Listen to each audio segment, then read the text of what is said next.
So, folks, welcome to the latest edition of Election Science Office Hours, which is a webinar and a podcast hosted here at Caltech by the Lynn Center for Science, Society, and Policy, and moderated by me, Michael Alvarez.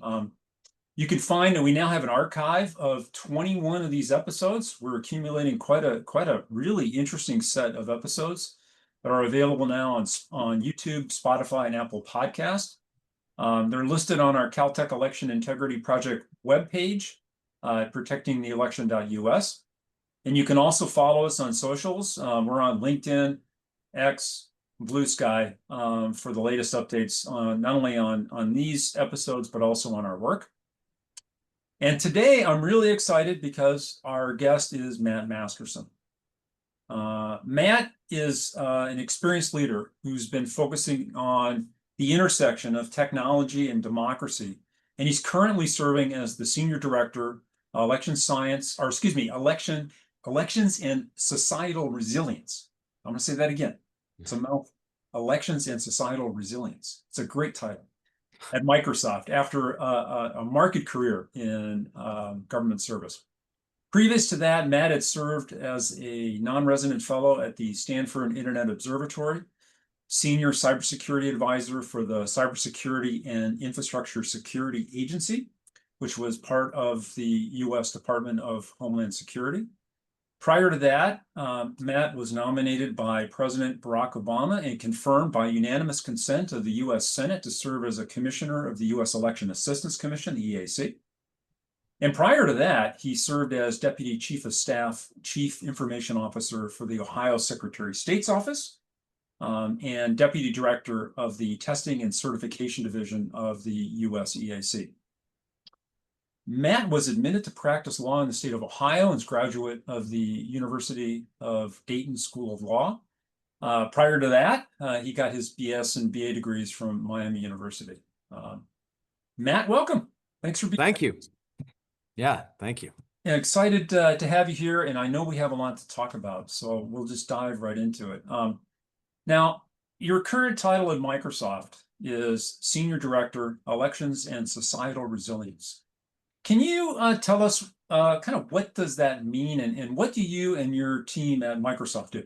Yeah, absolutely. And Michael, thank you again for the opportunity to talk with you. It's a real pleasure. You've been doing this a long time, and it'll be a great conversation about sort of what's gone on, where we are, and where we're going in elections.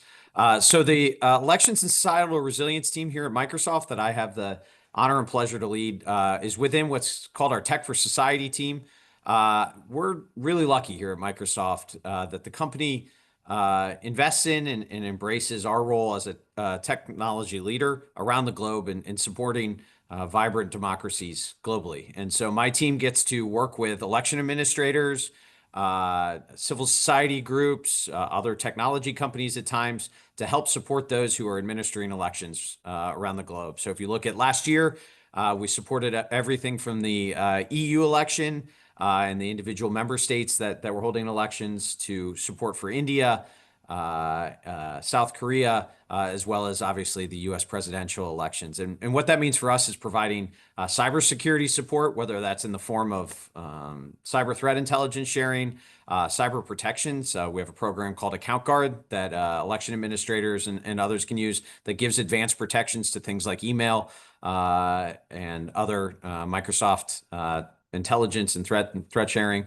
As well as sort of taking a longer view. One of the pieces of work that I think we'll get a chance to talk about is the impact AI is having on democracies as a whole, on election administrators more specifically, on civil society. And so we get to go out and talk with democracy groups as well as election officials about what are the possible harms, what are the possible mitigations, as well as what are the possible benefits that AI could bring. And so me and my team are out and about traveling the globe doing that, as well as talking about what are the skills we need in an AI world as democracy defenders are working, as election officials are administering elections. What's the AI skilling, the step before you get to actually implementing AI to understand the information environment that they're working in, how to understand and get their trusted information out, right? How do we make sure that our products are using trusted information from state and local election officials, for instance? So we had a partnership with the National Association of State Election Directors, where we took the state websites directly and used that as answers to our elections queries that we were getting on our products. So it's everything from internal work with product teams to broad work with the elections community, spurring innovation, building trust, and hopefully making their jobs a little bit easier in what is a very challenging environment. Yeah, it sounds like, to be honest, I've always thought I had a dream job. But in some ways, it sounds like you really do, because, Microsoft being such an enormous technology company, there's so much going on in the company, and you've got the ability to access so much interesting data and information, because, all the products that are being used, obviously give Microsoft data that they use to talk about, cyber threats and cybersecurity. But there's just so many smart people who work there too. It just must be a really fun time to be working in this area in Microsoft.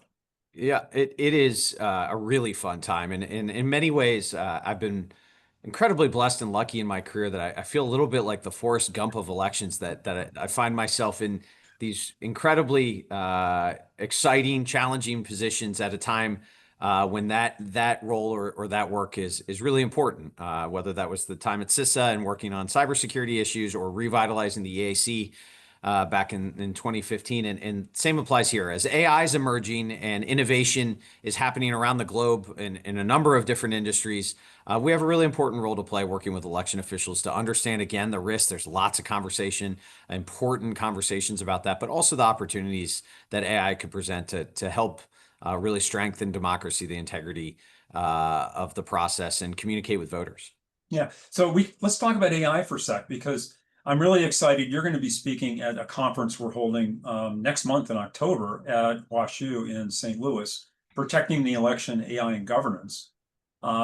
So what are some of the AI drawbacks and also some of the advantages, right, that you see with regard to the election environment from your perspective?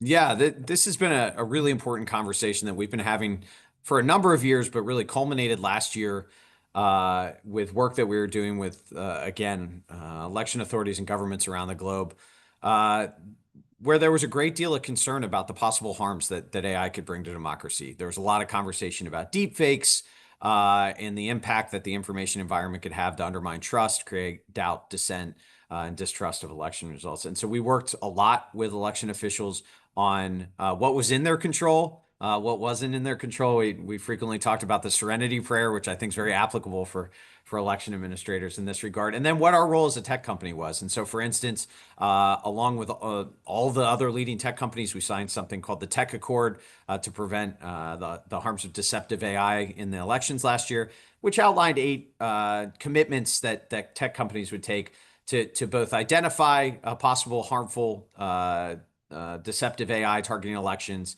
but also to take proactive steps to do things like label AI generated content as AI generated, or to provide and empower election officials. For instance, we worked with Secretary Fontes in Arizona to put content provenance on some of his communications, pictures, imagery, things like that. So you knew it came from his office. And if that wasn't present, to begin asking questions. And in fact, Secretary Fontes faced a deepfake. Someone attempted or did deepfake him, and it had very limited impact because his office was so well prepared, had done so much thought around both the harms and how to mitigate. And so we're very proud of the work that we did last year, working to mitigate some of these harms. Look, AI is transformational, and we know bad actors are using it. We saw, Russia, China, Iran all dabble with the use of AI. Interestingly, to limited effect in some cases, and not always in the way that we anticipated. We saw, for instance, Chinese actors using it just to gain virality, not to deepfake, but just to improve the quality of sort of the communication or posting that they're offering. And all of this, by the way, is available on our Microsoft Threat Analysis Center website, where we did public reporting about all of this leading into the elections last year. But then coming out of that, as election officials always do, they came to us and said, look, we really appreciate the work we've been able to do on the possible harms. We recognize that they're still present, and we appreciate you continuing to engage on that. But we'd like to understand if there's benefits here. And so we've undertaken a project since the last election with election officials, with the professionals around the globe to understand where could AI perhaps have a positive impact while not introducing too much additional risk. And so we've done a project called the AI Accelerator Project, which explores just possible use cases, as well as creating things like a prompt library, policies around AI use to empower election officials just to begin to understand how to put hands on keyboard, where they could use AI, for instance, to create social media calendars and posts, where they could use AI to create communications guides for themselves and their workers, where they could use AI perhaps to improve training materials. We saw in one county that we were working with where their training materials, when you ran it through analysis, were at the 16th grade education level, which I think maybe like a master's or something like that. And we were able to use AI to bring it down to a 3rd to 5th grade reading level, right? To make it more understandable, more impactful. And so we think, look, in an area like elections where it is resource starved, and not just money resource, but they lack people, they lack resourcing in the form of IT support, sometimes communication support, things like that, and data heavy, right? Elections, as you know, almost better than anyone in the country, elections are chock full of valuable data, both historical and in real time. We think AI has the ability to make an impact, but the human has to remain in the loop the whole time. And the really sort of reassuring thing with election officials that I've experienced my entire career is that election officials, in the best sense of the word, are in control. They're control freaks. And so they're not going to readily give up control to AI in that way. And so keeping the human in the loop, but using AI to find efficiencies, to find ways to identify greater impact in communicating with voters or analyzing operations, we think has a real chance to have a positive impact while recognizing the negative impacts and where risk really lies. We're not having conversations with election officials to use AI for vote tallying, for instance. It's a high risk area where certification and other things come into play. Let's use it for simple use cases where the risks are low.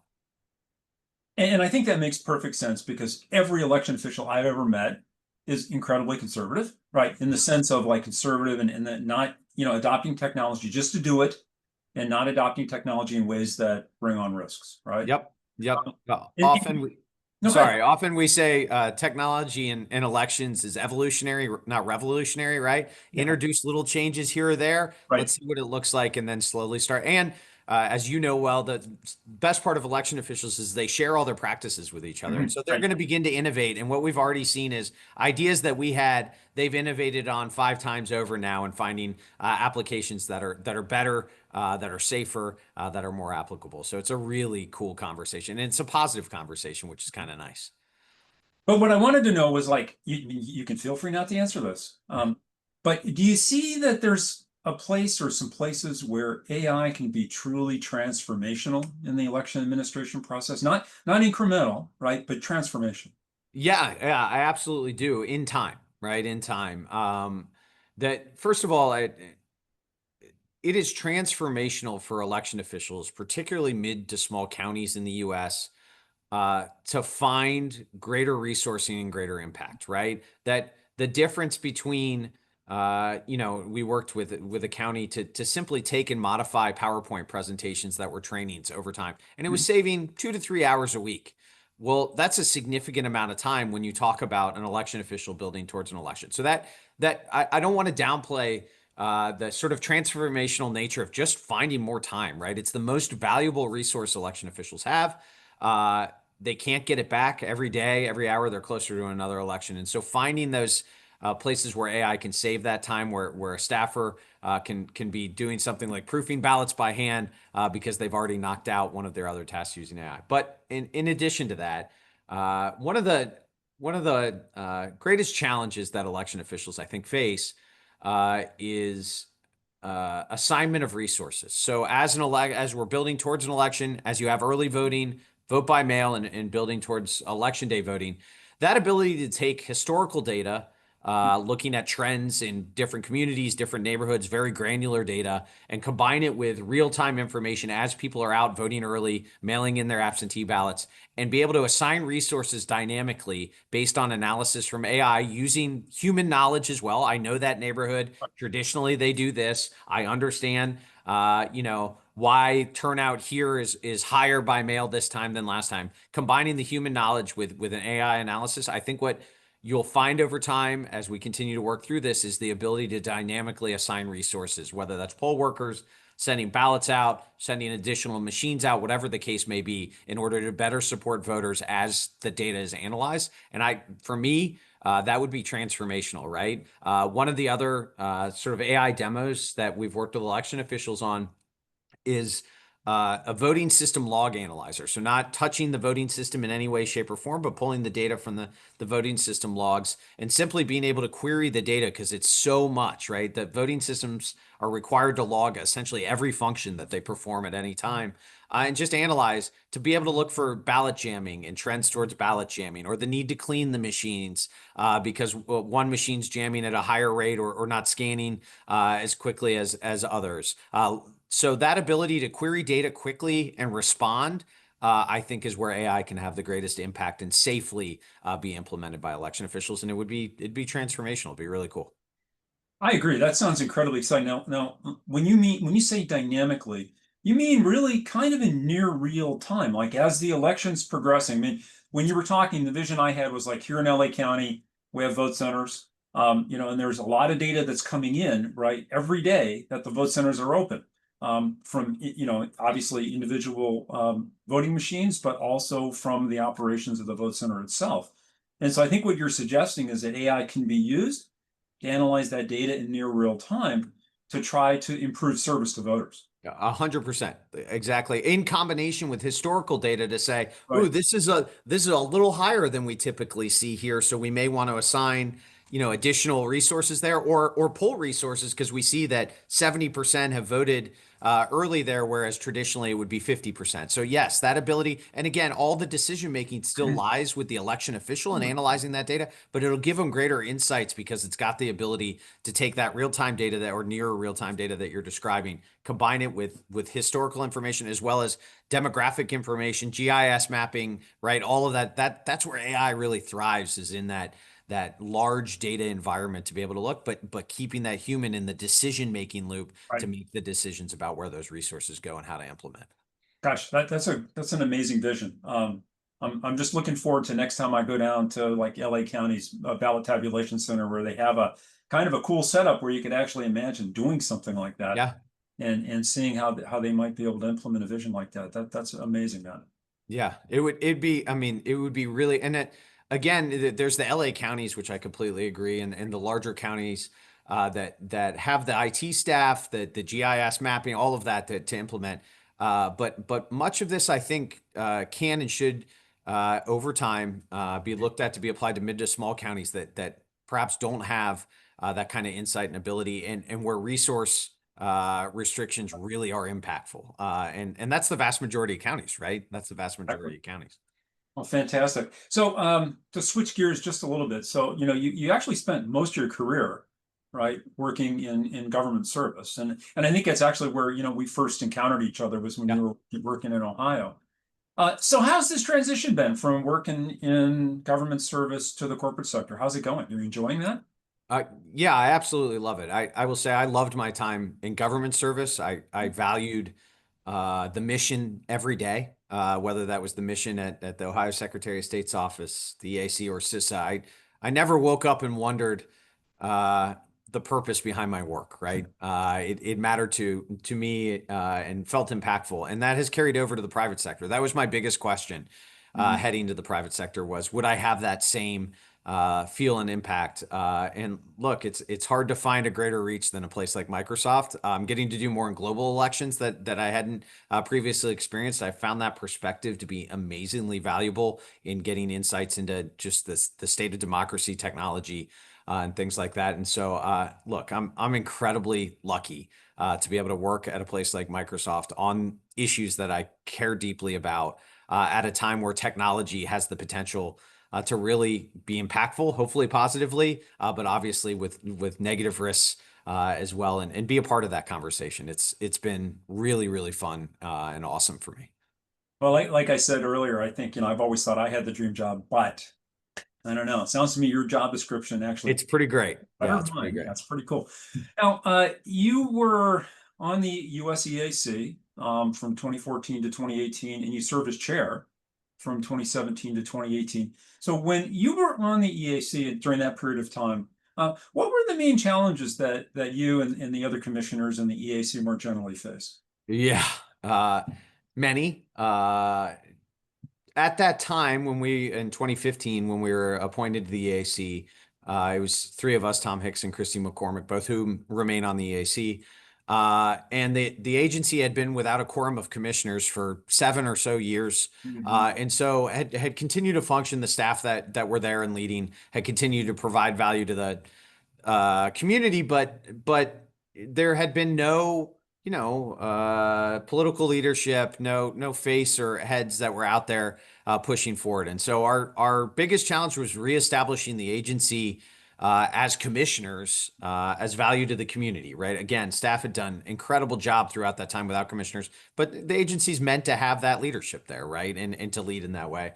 And so upon being appointed, myself and the other commissioners spent all our time out on the road just reconnecting with the community, making sure that they knew that we were present, that we were there to listen and understand where they were as a community, and really support them. In the midst of that, you have the 2016 election, and foreign targeting of election systems, something we had never seen before, right? And so as we're trying to build back the agency, literally hire people and reestablish it in the community, you have one of the most significant events really since the 2000 election take place with the Russian targeting of election systems. And so that was an important part of the work that we began to do then, is to understand the threat context and where we could provide value to those election officials in the midst of a really challenging timeline and situation. And I look back now at that time, it was wild.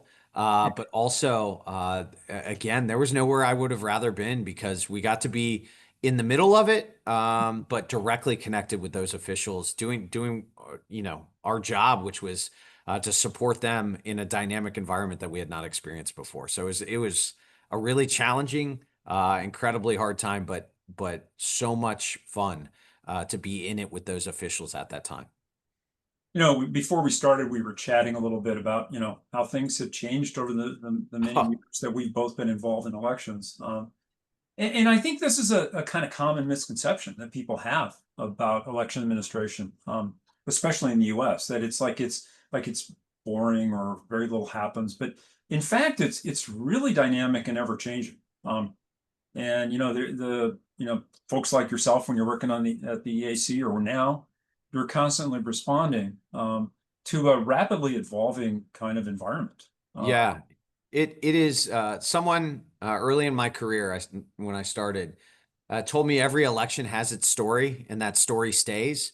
And that's really true. The scar tissue from the 2000 election, for instance, still persists in some way within election offices around the country as they continue to analyze and improve on their processes, on their approach and communication. And then, each election along that way brought additional lessons learned, scar tissue. Certainly 2016 did, 2020 did. And so election officials are just the most unique blend of detail-oriented professionals that constantly want to explore how to get better. And so, I mean, I look at, I started my career testing voting systems, right, at the EAC, which seems so quaint now. Like no one cared. No one knew what a cast vote record was back then. And I look at just the accuracy of the voting systems now versus when I started. It is unbelievable how much better the technology has gotten, how much better things like post-election audits have gotten to really push the envelope forward on ensuring the accuracy of those systems in comparison to when I started. And that's just one small example of where elections have just got, leveled up each time as new challenges are presented, and election officials always respond. They always respond. So now that you're in this kind of outsider role, what do you think the main challenges that the EAC is going to be facing as we go into this next midterm and presidential election cycle? Yeah. It's in some ways I'm scared to predict, because I would have never told you in 2016 what we were going to face, right? And I think I see the EAC staff, the commissioners out at all the conferences, really working hard to understand the needs of the community and to anticipate those challenges.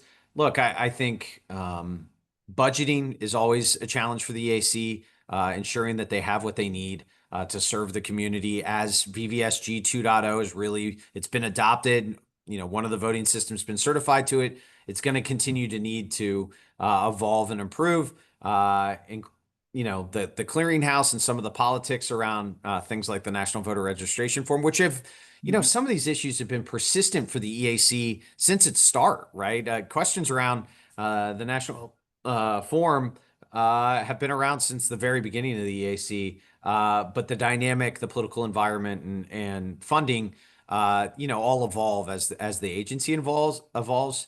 In the end, I think the EAC continuing to remain grounded in the community, which again they're out doing every day, and understanding the needs of that community is going to drive sort of both where the challenges are, but where their successes are coming. And I expect them to meet that challenge. But this is, elections have never been more scrutinized, but also elections have never been more transparent, more audited, things like that. And the EAC has a really critical role to play in supporting those officials as they're out answering and responding to some of those conversations.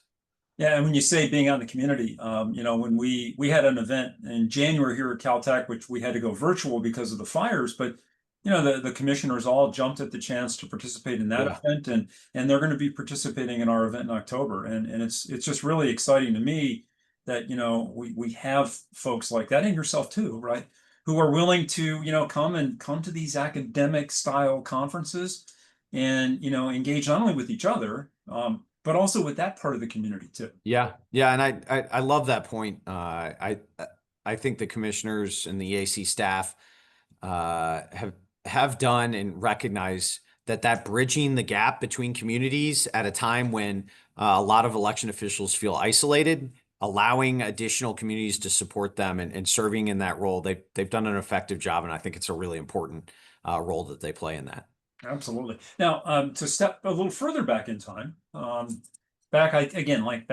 think I first got to know you when you were working in the Ohio Secretary of State's office.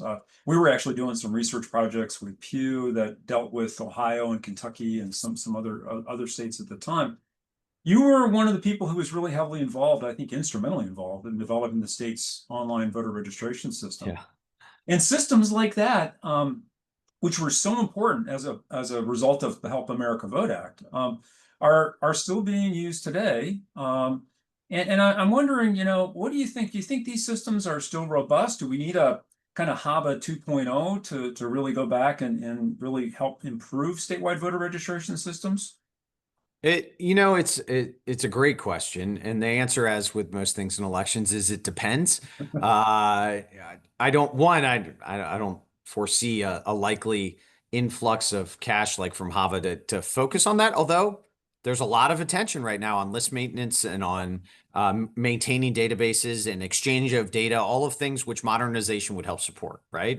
And so I know some states have undertaken and done exactly what you suggest. I'm in the state of Washington right now. Washington upgraded and modernized their voter registration system relatively recently. I think there's a recognition of the need to do that.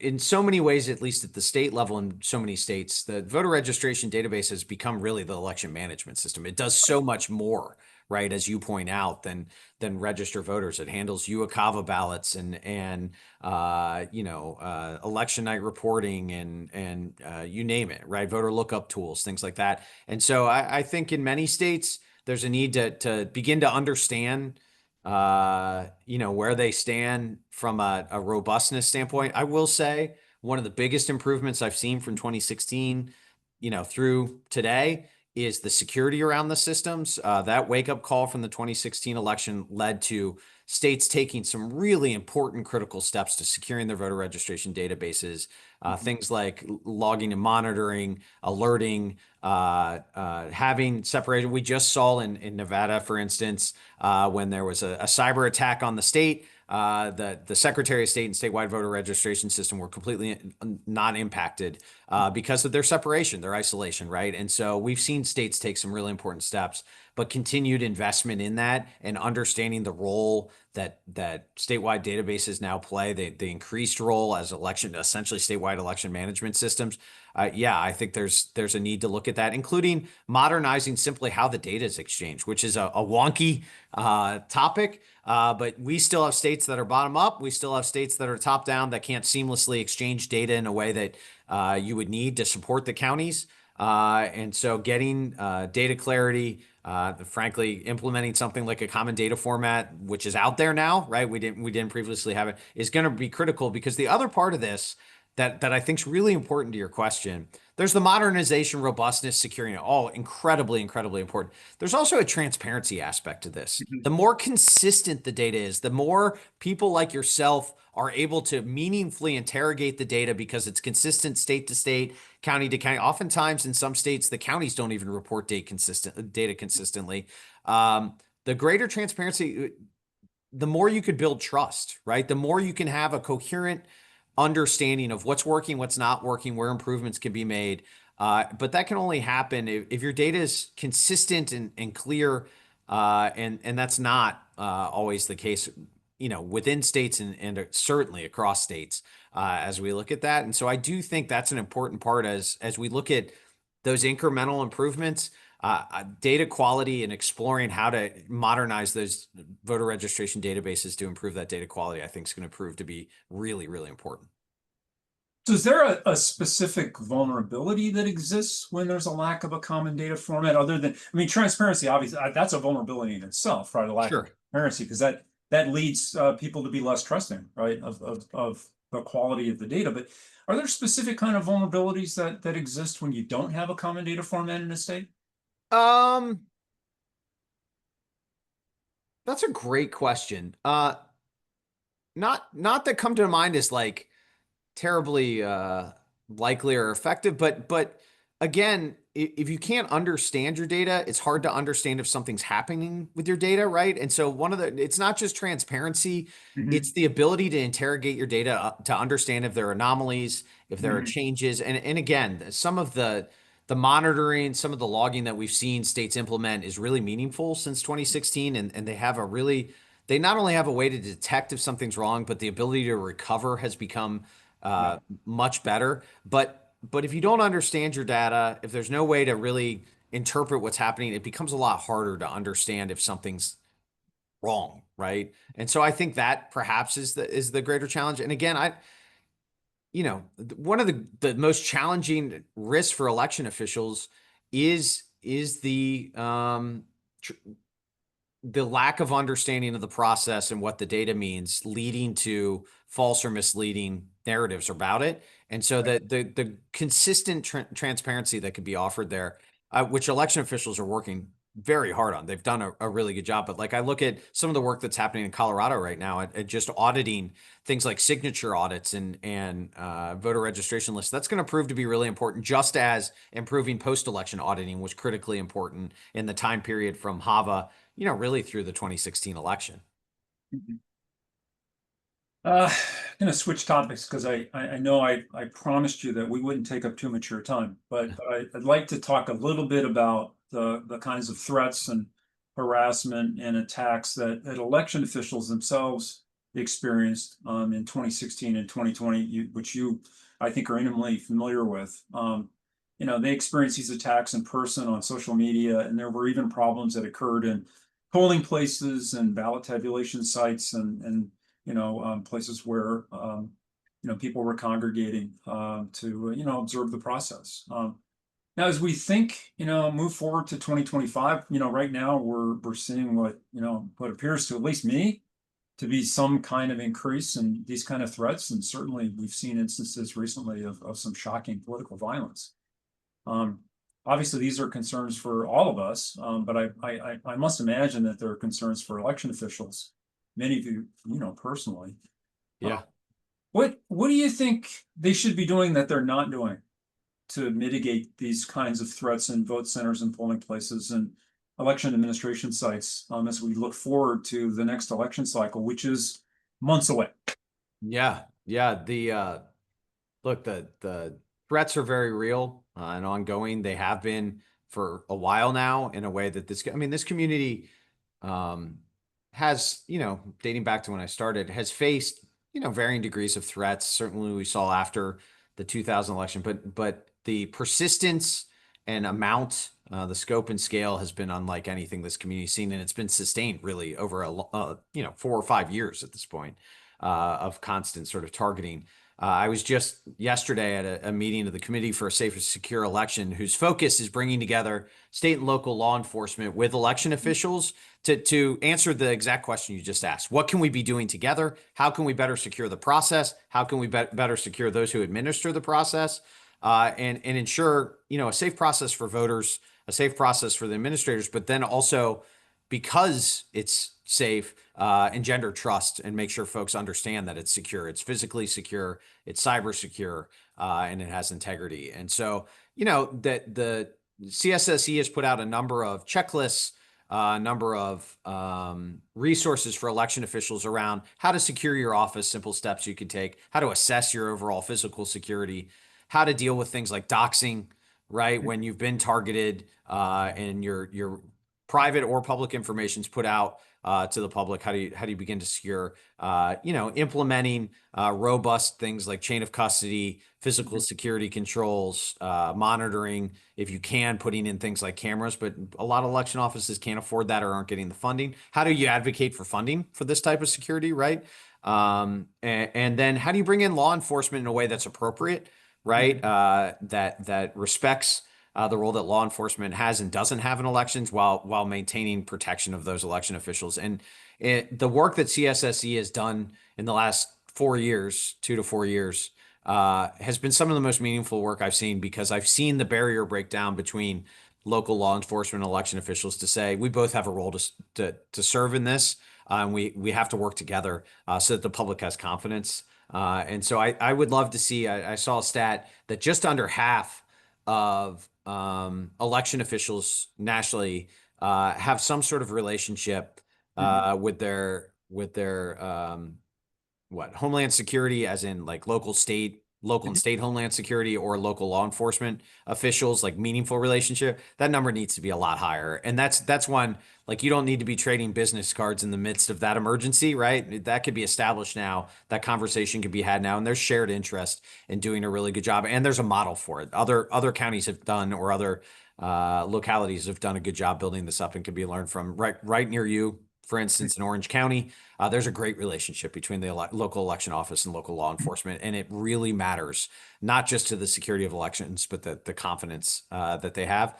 And so for me, it's simple steps of building those relationships, taking the steps you could take resourcing wise to secure your office, secure your people, understanding, elections are needed to be public and transparent, but there's also a need to understand where risks apply and manage those risks. And election officials are keenly aware of the physical risks. I think just getting more of these resources out to them of the steps that they can take is perhaps the most important thing that can happen. Do you think that there's a trade-off here, though, between trying to better physically secure in particular, the elections process and the whole chain of custody and the ballot tabulation process, and the crucial need for transparency that you were talking about earlier? I think that's a natural question, but I don't think there's a trade-off, because every state, different across the states, but every state has meaningful requirements for transparency and participation from the political parties, whether that's in a role as poll workers, in a role as observers, being able to watch ballot tabulation. There's meaningful transparency in every state in their laws. And so I think transparency needs to equal following those laws, making sure that access is provided, but recognizing that transparency doesn't mean unfettered access to whatever I want to do, right? Like those laws are in place to both provide transparency and protect the process, right? And I think generally states get a pretty good balance on that and how they approach that. It's just ensuring that you're doing that, you're open to that, and frankly, as you know well, making sure the public knows that they have access to that. I mean, I can't tell you the number of voting system tests before an election I've attended, and I'm the only one there along with the officials doing that. And is it really boring? Yes, it's incredibly boring, but it should be boring. If they're doing their job right, that's exactly what that should be. And no one shows up to see it. So sometimes transparency is there, and folks either don't want to or don't take advantage of it. But I think states do a really good job offering access and understanding to the process in that way. Well, that's great. So we have got an interesting question that came in that I think it'd be interesting to hear your thoughts. Talking about how audits and auditing have improved, right, over the period of time you and I have been involved in elections. But they point out that some states still are not doing vote tabulation audits or not doing so like robustly, which I would take to mean doing things like risk limiting audits. So do you have thoughts about, how to, influence states and counties to be to do more robust forms of especially post-election auditing? Yeah, it's a great question from a great questioner, and an important question. One is to recognize the progress that we've made, which I think the question does. When I started in this, audits were seen as unnecessary, a waste of resourcing, and at times sort of an indictment of the election official for not having done their job. That largely, not completely, is gone in the community. The community generally sees the value in conducting these audits. As usual, state laws lag behind, and so in some places there aren't laws for that. But I mean, one of the good pieces of news is we're better able to conduct audits in the vast majority of the country now because the vast majority, 95+%, are voting on paper ballots. So we can actually conduct some meaningful audits on that, right? That's a really important development that's taken place really, I mean, over time, but since 2016, pretty rapidly, right? And so now, as states have implemented things like risk limiting audits and other types of robust audits of the paper, I think they're learning from each other. I think they're implementing those robust practices, but it takes time to diffuse down. And frankly, in some places without a mandate to do it, there aren't resources to drive that, right? In some places, unless, in some places, the state law simply mandates how you do the audit, so they don't even have a choice to do it that way necessarily, unless they want to spend additional funds to voluntarily sort of go out and do it. But that's a big ask of an election office with limited time and limited resources, right? Frankly, I think much like online voter registration, which is largely in place in the majority of states, post-election audits are and will continue to grow in that same way. It just become, in order to answer some of the narratives and the questions that are being asked, a public audit in that way has served election officials well to be able to do that. And so I think you'll see them change and evolve over time, certainly. I hope that the community that has long pushed for and supported audits continues to have a collaborative spirit on that instead of wanting to call out election officials for not doing it exactly the way that they want it done every time. It's an evolution. They have to learn into it, and having that collaborative spirit is critical to continuing to evolve and improve upon it. But it's one of the areas without question that we've most improved.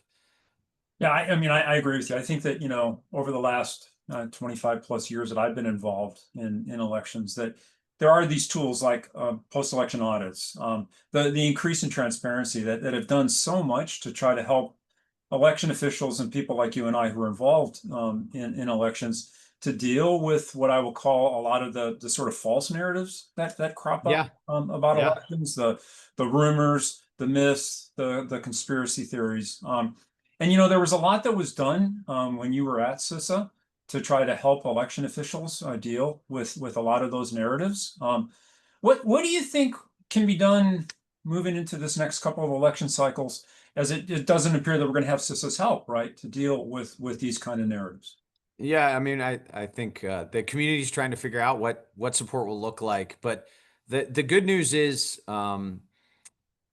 since 2016, the community, as it always has, and really since 2020, has learned and adapted to this information environment, including, again, the incredible work that they've done to improve the security and transparency of the process. And so from my point of view, sitting here, more's been done over the last 5-8 years than at any point before to improve those things. And election officials have done an incredible job. Go out and talk about it.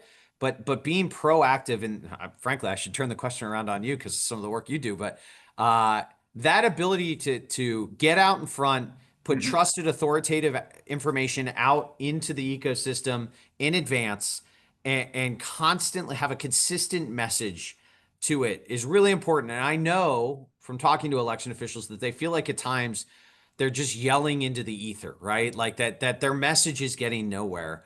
And that's incredibly frustrating. But I can tell you, there's still that trusted voice in that community on elections. They're still the one that's relied on within their community. And so it does matter. And what it begins to do is, erode away at that distrust. People begin to say to themselves, oh, I've seen something about that. I know I've read something about that. Or, my local clerk or auditors put something out about that. Or the Secretary of State said something about that. And that matters. That slowing of the desire to either share false or misleading narratives or engage with content that says that, because you go, oh, no, I've seen that happens. And the research shows that getting out in front and providing those constant narratives does matter. It does have an impact. The other reason it matters is because, again, as I mentioned earlier in the conversation, companies like Microsoft, other tech companies as well, we're not unique in this way, take and use the election officials' information, their websites, their press releases, to answer questions online about elections, whether that's through AI chatbots or search engines, right? And so having that information readily available on a consistent basis and updated matters, because other places like companies like Microsoft and others utilize that information to get it to voters. And so if it's not present, you're not drawing from the trusted source of information, which is those state and local election officials. And it really matters that it comes from them in that way. And so to me, it's just that steady stream, being the water that erodes away at that distrust through a steady stream of factual, trusted information over time. Fantastic. We're gonna have to work on encouraging that they continue to do that, because I do think that you're right that many of them get frustrated. Yeah, understandably, because it feels like you can't win, right? Yeah, exactly. Now, I warned you at the beginning, these conversations go really quickly. And so we're past the time I had already told you. I promised you we'd be more like 40 minutes, and it's like 48 minutes now. But I have two more questions for you. Shoot. The first one is, I'm curious. So a lot of the people who are on with us today, or who will be watching this when it's online, come from the research community. So from your experience, and in particular where you're at right now, are there a couple of things that you think that the research community, especially the academic research community, ought to be doing in 2026 and 2028 in terms of our research, or what we're doing to work with the election official community? Oh my gosh. Like one or two things you think are really critical from your perspective that we should be doing? Yeah, I love this question, and you didn't tell me you're going to ask it, which No, makes it surprise even more, question. yeah, which makes it even more fun. I mean, not to pinpoint on something that you're already doing, but convenings like what you're doing in October around emerging issues like AI and bringing together those communities in that way, to me, is one of the most important things. And doing it at a time when election officials have the headspace, the brain space to engage, right? Oftentimes I see newer academics, not folks like yourself or Charles, jump in right as election officials are getting the most busy, right? And oh, if we could get that data, we think we could do. Now's the time to really have those discussions, to understand and come to the table with a mindset of not just what can you do for me, election official, but what can I do for you? It's something you do very well, honestly.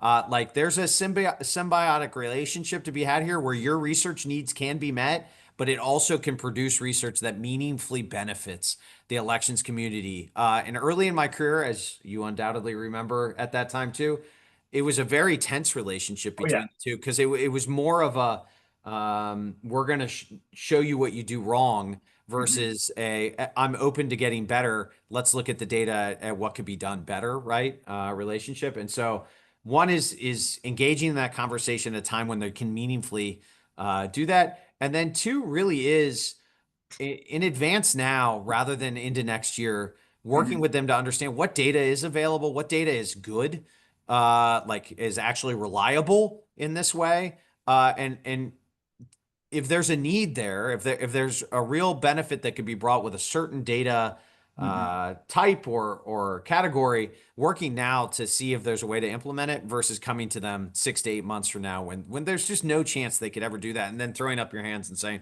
oh, they didn't want to work with academics. Well, no, they may have. You just picked a really tough time. Again, every person, but certainly every academic that walks into an election office should ask themselves, am I using their time valuably because they can't get it back? And if the answer is yes, go for it. Like, is this of value to me and them and will bring improvement or understanding or whatever, education for voters?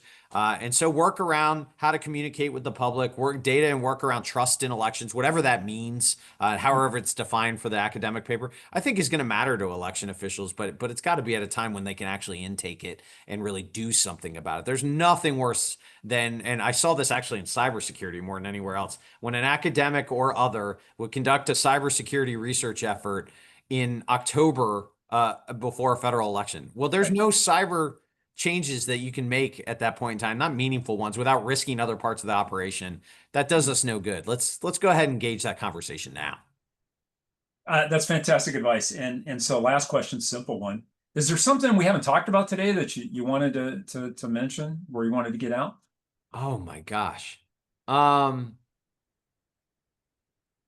Yeah, I mean, I think we don't talk enough about as a whole, as a community, what meaningful investment in elections means. We talk a lot about not enough money, right? That's a really common, and this is where actually I think AI can help do some analysis on this, candidly.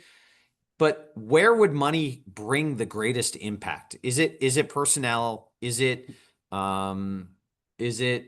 modernization of voter registration system? Like, where we talk a lot about there's not enough resources, but I think all of us in the community need to be better prepared to answer the question, okay, if there is money, what would you do with it? Where can the greatest, and is it physical security, right? That's a very real present threat now. What does investment in that look like versus longer term investment? So often, this is where I think academia has brought and can continue to bring real value to the field. What does long-term investment and improvement look like versus the immediate emergency that always comes every emergency? And so that I guess I sit now in a position where I have the ability to look longer term, which is kind of nice. And I say to myself, what can we be doing to help election officials begin to address the question what meaningful investment may look like? Not because it's coming, but because I feel like if opportunities arise at a state or a county, you have to be able to answer that question. You can't just say stuff or improvements or servers, right? Like, what is it that you really need that make the improvement? Gosh, that's awesome. That's a great idea. And as you were saying, you were talking about that, wheel started to spin. So Love it. Love it. thank you so much for your time today. This has been a great conversation, and I'm really excited to, look forward to October, the event at WashU. It's going to be a great time to talk to you there more about your ideas about AI and elections. I really appreciate it, Michael. And we only ran long because I talk a lot. So I appreciate it very much. And we covered a lot of ground, and we'll have to do it again because this has been a great conversation, man. Love to, man. Love to. All right. Take care. Thank you. Yeah. Thank you. Take care.